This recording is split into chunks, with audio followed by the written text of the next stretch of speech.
হযরতে সালমান ফারসি রাদিয়াল্লাহু তাআলা আনহু 235 বছর আগে প্রিয় নবীজির জন্মের 235 বছর আগে সেই সালমান ফারসি রাদিয়াল্লাহু তাআলা শুনেছিলেন যে একজন নবীর আগমন ঘটবে। তিনি হবেন বিশ্বসভার সভাপতি, তিনি হবেন সারে জাহানের সকল মানুষ সকল নবী রাসূলের ইমাম, তিনি হবেন সাইয়্যেদ, তিনি হবেন রাহমাতুল লিল আলামিন। সেই নবীর উম্মত হলে কিয়ামতের বিষয়গুলো সহজ হয়ে যাবে। তার প্রতি ঈমান আনার জন্য 235 বছর ধরে তিনি অপেক্ষা করতেছেন। কখনো খ্রিস্টানের বাড়িতে তার কামলাগিরি, বুঝেন তো কথা, কখনো খ্রিস্টানের বাড়িতে কি কামলাগিরি, কখনো বিক্রি হয়ে দাস, কখনো ইহুদি কখনো খ্রিস্টান, এইভাবে হাত বদল হতে হতে তিনি শেষ পর্বে একজন ইহুদির গোলাম। উনি শুনেছেন নবী মদিনায় এসছেন, প্রিয় নবী সাল্লাল্লাহু আলাইহি ওয়াসাল্লামের দরবারে তার মনিবকে না বলে তিনি চলে গেছেন। তিনি শুনেছেন যে মুহাম্মদ সাল্লাল্লাহু আলাইহি ওয়াসাল্লাম তার কাছে দুটো জিনিস আছে, এই দুটো জিনিস দিয়ে তিনি সত্য নবী কিনা এটা পরীক্ষা করা যাবে। কয়টা? দুটো জিনিস দিয়ে তাকে পরীক্ষা করা যায়। একটা হলো যে দান করলে সদকা, যে আপনাকে সদকা দিলাম, দান করলাম, দানের টাকা নেয় কি না। যদি দানের টাকা না নেয় তাহলে মনে করতে হবে তিনি সেই নবী। আরেকটা সবচেয়ে বড় চিহ্ন হলো তার এই কাঁধে মাথা আর ঘাড়, মাথা আর ঘাড়ের এখানে একটা নবুয়তের সিল আল্লাহর পক্ষ থেকে দেওয়া আছে। এটা অন্য কোনো নবীর বেলায় এই সিলটা ছিল না। এই সিলটা হচ্ছে আমাদের কবুতর, আপনারা দেখেছেন কিনা, একটু কথা বললে খুশি হব। কবুতর, এই কবুতরের যে গলার মধ্যে যে সুন্দর এক ধরনের সাজানো পেখমগুলো থাকে, ঠিক এমনি করে নবী করিম সাল্লাল্লাহু আলাইহি ওয়াসাল্লামের সেই কাঁধ মোবারকে ওই ধরনের কবুতরের পশমের আকারে একটা গোলাকার নবুয়তের সিল আল্লাহ মেরে দিয়েছেন, যাতে তারপরে আর কেউ নবী দাবি করতে না পারে। সিল মা কানা মুহাম্মাদুন আবা আহাদিম মির রিজালিকুম ওয়ালাকির রাসূলুল্লাহি ওয়া খাতামান নবীন, তিনি নবীর শেষ নবী। এজন্যই ঘাড়ের মধ্যে এই সিলটা আছে। নবীজিকে চিনতে গেলে তার দুইটা জিনিস সবচেয়ে বড়, তড়িৎ গতিতে খুব তাড়াতাড়ি কোনো রকম পরীক্ষা নিরীক্ষা ছাড়াই বোঝা যাবে। একটা হলো দানের টাকা নেন কিনা, আর ঘাড়ের মধ্যে সিলটা আছে কি না। এটা তিনি 235 বছর আগের থেকে এটা লালন করে করে তিনি আসতেছিলেন। সুবহানাল্লাহ বলেন। সম্মানিত সুধী, প্রিয় নবী সাল্লাল্লাহু আলাইহি ওয়াসাল্লামের দরবারে যখন তিনি সদকা দানের টাকা দিলেন, নবীজি বলেন আমি দান খাই না, দান আমি খাই না। কয় তাহলে আমি আপনার কাঁধের দিকে একটু যেতে চাই। নবীজি বুঝতে পারছেন যে সে তো আমাকে চিনতে চায় যে আমি নবী কিনা। তখন নবী করিম সাল্লাল্লাহু আলাইহি ওয়াসাল্লাম তার কাঁধের কাপড়টা সরাই দিলেন। সরাই দেওয়ার সাথে সাথে নবুয়তের সিল দেখে হযরতে সালমান ফারসি আর এক সেকেন্ড দেরি করেন নাই।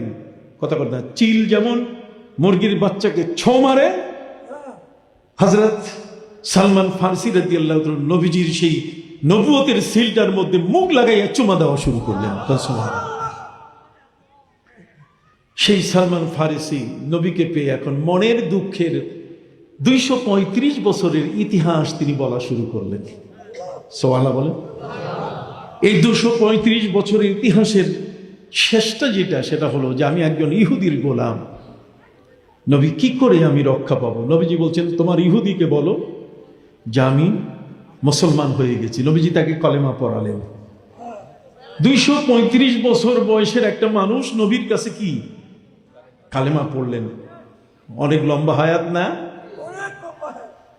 নবীজি সাল্লাল্লাহু আলাইহি সাল্লামের হাতে কালেমা পড়ার পরে এখন তার মুক্তির ব্যাপার।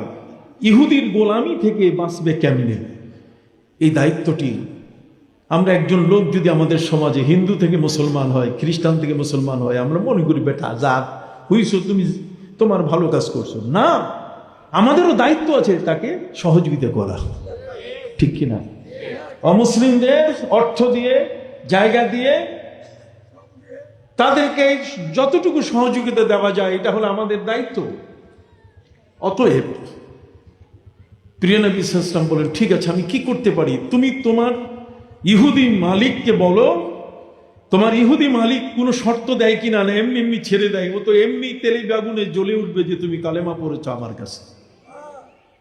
হযরত সালমান ফারসি রাদিয়াল্লাহু তাআলা আনহু তিনি কি ইহুদিকে বললেন, বলি আমি তো কালেমা পড়েছি, আমি মুহাম্মদ সাল্লাল্লাহু আলাইহি ওয়াসাল্লামের এখন ভক্ত, আমি তার এখন উম্মত। কি বলো? আমি তোমার কাছে মুক্তি চাই, তুমি আমাকে মুক্তি দেওয়ার যা বলো আমি তাই করব। ইহুদি বলছে যাতে জন্মের মতো মুক্তি পায়, তার মানে কোনো মতেই যেন মুক্তি পাইতে না পারে। এই জন্য সে দুইটা খুব জটিল শর্ত দিয়ে দিল। একটি শর্ত দিল যে একটা বাগানের মধ্যে খেজুর গাছ লাগাবে। আপনি জানেন খেজুর আর তাল গাছের অবস্থা। খেজুর আর তাল গাছ এগুলো বড় হয় না, এগুলো সহজে ফল দেয় না, এগুলো বহু বছর লাগে তারপরে ফল দেয়। কথা বোঝেন নাই? বাবা লাগাইলে খাইয়ে যেতে পারে না, ছেলে তাও খাইয়ে যেতে পারে না, নাতি পুতি ছাতি ঠ্যাঙ্গা কুড়াল ও শ্বাসের প্রজন্মের যারা, এরাই কেবলমাত্র কি এই তাল খায়, কিন্তু যে লাগায় সে কি খাইতে পারে না। অতএব ইহুদির চালাকি, ইহুদির সবচেয়ে বড় কঠিন শর্ত হলো যে একটা বাগানের মধ্যে 300 খেজুর গাছ লাগাইতে হবে। ওই খেজুর গাছ বড় হইয়া যেদিন খেজুর ফল দিবে সেদিন তোমার মুক্তি। কি শর্ত জটিল না সহজ? জটিল। একটু মুখ দিয়ে কথা বলেন, জটিল না সহজ? ইসলাম কিন্তু এইভাবে আগায় আসছে। আপনার কাছে ইসলাম আসছে, আর আজকে আপনারা এই জায়গায় এই চাইনপুরে বসে এত বড় একটা সুন্দর জায়গা পাইছেন। এটা বীর বিক্রম আদিত্যের দেশ, কত কম না? বীর বিক্রম আদিত্য, যার নামে বিক্রমপুর, সেই বীর বিক্রম আদিত্যের সেই সময়কালে বাবা আদম শাহ উনি এসেছিলেন, ওনাকে শহীদ করে দেওয়া হয়েছে। কত কম না? ওই যে মীরাপাড়ায় শুয়ে আছে। কোথায়? মীরাপাড়ায়, মুক্তারপুর মীরাপাড়ার কাছে যিনি শুয়ে আছেন। সম্মানিত সুধী, এদেশে ইসলাম এমনি এমনি ভেসে ভেসে উড়ে উড়ে আসে নাই, বাতাসে বাতাসে 3G আর 4G মোবাইলে ভেসে আসে নাই। কোন গোগল হুজুর, কতক্ষণ না, এটা গোগলের মাধ্যমে পাঠাই দেয় নাই যে জায়গায় ইসলাম। এখানে আল্লাহর ওলিরা জীবন বাজি করে ইসলামকে আমাদের মাঝে প্রচার করেছেন, যে কারণে ওলিদের কদর আমাদের কাছে অনেক বেশি। সারসিরা, জনপুরি, কতক্ষণ না, আমাদের সমাজে এই সমস্ত ফুরফুরা আউলিয়া ইকরামের অবদান সবচেয়ে কি। না হলে টুপিও পাইতাম না, জামাও পাইতাম না, ইসলামের আদর্শ মসজিদ মাদ্রাসা কিছুই পাইতাম না। আল্লাহর ওলিদের কারণে টুপিও পাইছি, দাড়িও পাইছি, ইসলামের সুন্নতের পোশাকও পাইছি, আবার পাশাপাশি মসজিদ মাদ্রাসাও পেয়েছি, মাহফিলও পেয়েছি। বলুন সুবহানাল্লাহ। আউলিয়া ইকরামের অবদান কত বড়, আলহামদুলিল্লাহ বলেন। সম্মানিত সুধী বন্ধুরা আমার,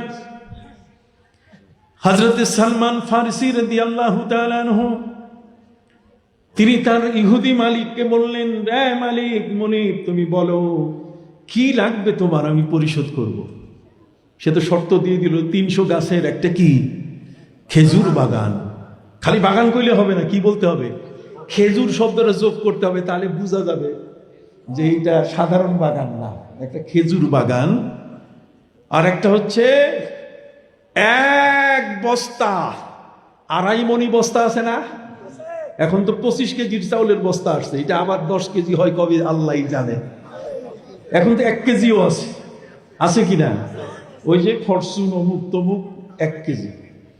সম্মানিত সুধী, এই যে 2.5 কেজি চালের বস্তা যত বড়, 2.5 মণ, কত কন্যা, 2.5 মণের একটা বস্তা যত বড়, ইহুদি শর্ত দিয়ে দিল যে এইরকম 2.5 মণি বস্তার যদি স্বর্ণ তুমি আমাকে দিতে পারো, তাহলে তোমাকে মুক্তি দিব। আপনি চিন্তা করতে পারছেন? সৌদি আরব এই গত পরশু উঠাইলো কত কন্যা 32 লক্ষ এই স্বর্ণের একটা বিশাল বড় বড় বার। আর সেখানে স্বর্ণ কোথায় খুঁজে পাবে? সালমান ফারসি রাদিয়াল্লাহু তাআলা ইসলাম গ্রহণ করলেন, যাতে কোনো মতেই সে আমার নবীর কাছে আসতে না পারে। এই জন্য সে জটিল এবং কঠিন শর্ত দিয়ে দিল। একটা হলো 300 খেজুর বাগান, এটা যেদিন ফল দিবে, আর 2.5 মণি বস্তার স্বর্ণ। বলেন তো দেখি, এইগুলো দিয়া ইসলামে আসা, এগুলো কি চারটিখানি ব্যাপার? প্রিয় নবী সাল্লাল্লাহু আলাইহি ওয়াসাল্লামের কাছে চলে এসে তিনি চোখের পানি ছেড়ে দিয়ে বললেন, হুজুর কালেমা তো পড়লাম, কিন্তু মুক্তি পাওয়া বড় কঠিন হয়ে যাবে। ইহুদিকে বললাম, ইহুদি মুনিব আমাকে যে শর্ত দিয়েছে। নবী বলেন, শর্ত বলো। শর্ত হচ্ছে 300 খেজুর গাছের একটা বাগান, যেটা ফল দিবে, যতদিন পর্যন্ত ফল দিবে না ততক্ষণ পর্যন্ত আমার মুক্তি নাই। এটা কবে ফল দিবে আর কবে মুক্তি পাবো, তার আগেই তো আমি মারা যাব। আমাকে 2.5 মণি বস্তার বিশাল স্বর্ণের বস্তা সে দিতে বলছে। নবী করিম সাল্লাল্লাহু আলাইহি ওয়াসাল্লাম বলছেন, তুমি একটু বিচলিত হইও না, চলো আমি তোমার জন্য প্রথমে খেজুরের বাগান, সেখানে 300 গাছ লাগাবার ব্যবস্থা করি। মদিনা মুনাওয়ারা থেকে 4 মাইল দূরে হযরত সালমান ফারসি রাদিয়াল্লাহু তাআলা আনহুর মুক্তির জন্য প্রিয় নবী সাল্লাল্লাহু আলাইহি ওয়াসাল্লাম তিনি বাগানে এক এক করে হযরত উমরকে সাথে নিয়ে তিনি চারা গাছ রোপণ করলেন। 300 খেজুর গাছের চারা গাছ রোপণ করে প্রিয় নবী সাল্লাল্লাহু আলাইহি ওয়াসাল্লাম পানির মধ্যে ফু দিয়ে উমরকে বলেন, উমর তুমি প্রতিটি গাছের গোড়ায় একটু একটু করে পানি দিয়ে শেষ করো। হযরত উমর রাদিয়াল্লাহু তাআলা শেষ করলেন। ইহুদি মুনিব তার মালিককে খবর দেওয়া হলো যে দেখো, তোমার এই গাছ সালমান ফারসির মুক্তির জন্য, এটা যেদিন বড় হবে, গাছে ফল আসবে, খেজুর পাকবে, খেজুর ধরবে, সেদিন তুমি তাকে মুক্তি দিবে। কাহা যাও বাড়িতে ঘুমাও। সে বাড়িতে গেছে। পরের দিন সকালে খবর দেওয়া হলো যে তুমি এখন আসো, তোমার বাগান দেখো। এক রাতের মধ্যে সব খেজুর গাছ বড় হইয়া ফল ধরে গেছে। সুবহানাল্লাহ বলেন, সুবহানাল্লাহ আসতে কইলেন। হযরত সালমান ফারসি রাদিয়াল্লাহু তাআলা আনহু তার খেজুর গাছের বাগান এক রাতের মধ্যে কি হয়ে গেল? কেউ কেউ বলেছেন এটা 10 বছর সময় নিয়েছে।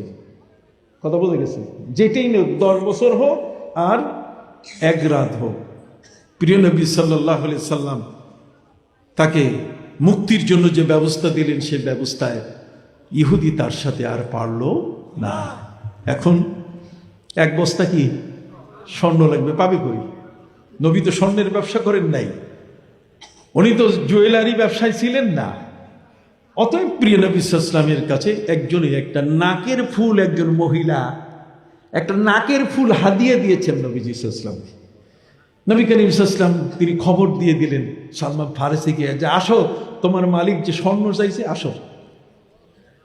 প্রিয় নবী সাল্লাল্লাহু আলাইহি ওয়াসাল্লাম তিনি বললেন যে আমি যদি দেই বস্তা, তো বলবে যে এটা বস্তা ছোট, তুমি তোমার মালিকের কাছ থেকে বস্তা নিয়ে আসো, যে কত বড় বস্তা এসে স্বর্ণ চায়, ওইটা ওর কাছ থেকে নিয়ে আসো, যাতে সে না করতে না পারে। আল্লাহর নবী সাল্লাল্লাহু আলাইহি ওয়াসাল্লাম সালমান ফারসি রাদিয়াল্লাহু তাআলা আনহুর কাছে সে আনিত বস্তার মধ্যে ওই স্বর্ণের কানের দুলটাকে তিনি ফু দিয়ে রেখে দিলেন। চোখের নিমেষে গোটা বস্তা যত বড় সব স্বর্ণে ভরে গেল। তাই তুমি দিয়ে দাও। সুবহানাল্লাহ বলেন। এই জগতের মধ্যে আমার নবী তো এমন এক মহান নবী, গর্ব সুরত আদমি ইনসাবুদে আহমদ আবু জাহাল এক সাবুদে। যারা বলে আবু জাহালের 2খানা পা আছে, মুহাম্মদ সাল্লাল্লাহু আলাইহি ওয়াসাল্লামের 2খানা পা, আবু জাহালের 2খানা হাত আছে, মুহাম্মদ সাল্লাল্লাহু আলাইহি ওয়াসাল্লামের 2খানা হাত, এই তুলনা কি ঠিক? আবু জাহালের হাতের মধ্যে দুর্গন্ধ বের হয়, আর আমার নবী সাল্লাল্লাহু আলাইহি ওয়াসাল্লামের হাতে যে একবার মুসাফা করেছে, তার 20 নম্বরের ঘ্রাণ আর জীবনেও যায় নাই। সুবহানাল্লাহ। নবীজির হাতের বরকত ছিল এত বড়।